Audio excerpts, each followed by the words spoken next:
Bonsoir à tous, bienvenue dans le Flash 24. Démarrons cette session d'information avec l'actualité nationale. Ce mardi 18 juin 2024, le président de la République, son Excellence M. Alassane Ouattara, a prononcé son discours sur l'état de la nation devant les députés et les sénateurs, conformément donc à l'article 114 de la Constitution qui prévoit cette réunion spéciale du Parlement en congrès. Cette rencontre essentielle pour la communication des perspectives présidentielles a été marquée par des annonces significatives. Le président a dressé un bilan complet des activités gouvernementales, soulignant les réalisations significatives et les progrès accomplis, notamment dans la sécurité, l'économie, la gestion de la dette, le soutien aux femmes, l'exploitation des ressources naturelles, l'énergie, la réussite de la Coupe d'Afrique des Nations et la liberté de la presse et d'expression. Ces points clés démontrent l'ampleur des actions entreprises par le gouvernement pour le développement global du pays. En ce qui concerne la sécurité, le président de la République a annoncé une amélioration spectaculaire de l'indice passant de 6,8 en 2012 à 1,2 en janvier 2024, positionnant ainsi la Côte d'Ivoire au niveau des grandes villes mondiales en termes de sécurité. Sur le plan économique, le pays se classe parmi les premiers en Afrique,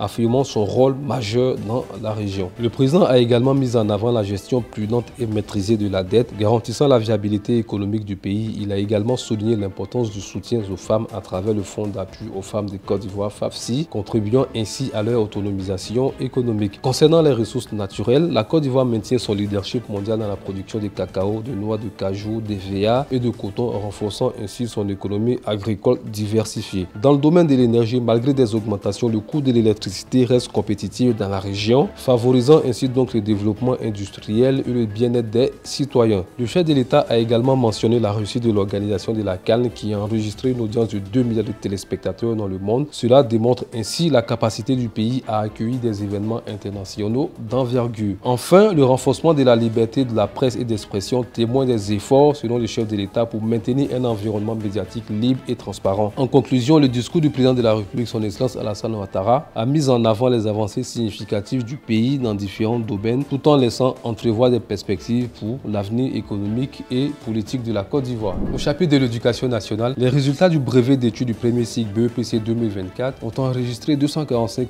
459 admis sur 610 896 candidats effectivement présents, soit 40,18% de taux d'admis contre 31,47% en 2023, marquant ainsi un progrès de 8,71%. La ministre de l'Éducation nationale et de l'alphabétisation, Mme Mariatou Koné, a également lancé officiellement les épreuves écrites des baccalauréats général, artistique et technique session 2024 pour un total de 355 347 candidats, dont 175 126 filles sur l'ensemble du territoire national ce mardi 18 juin au lycée technique d'Abidjan, Cocody. Ouvrons l'actualité sur le continent avec la situation judiciaire au Bénin. Au Bénin, 3 ressortissants nigériens arrêtés à Semekodji ont été condamnés à 18 mois de prison avec sursis par la Cour de répression des infractions économiques et du terrorisme pour l'infraction d'usurpation de titres et usage de données informatiques falsifiées. Et enfin, incertitude au Burkina Faso. Le Burkina Faso est actuellement plongé dans la confusion suite à des explosions à proximité de la présence à Ouagadougou. Cette situation a sémé les doutes parmi la population burkinabé, notamment quant à la sécurité du capitaine Ibrahim Traoré. Bien que ce dernier soit réapparu publiquement, les Burkinabés attendent encore des explications pour retrouver une pleine confiance en la stabilité du pays. Merci d'avoir suivi ce flash d'information. Restez connectés sur Aminata 24 pour plus d'actualités.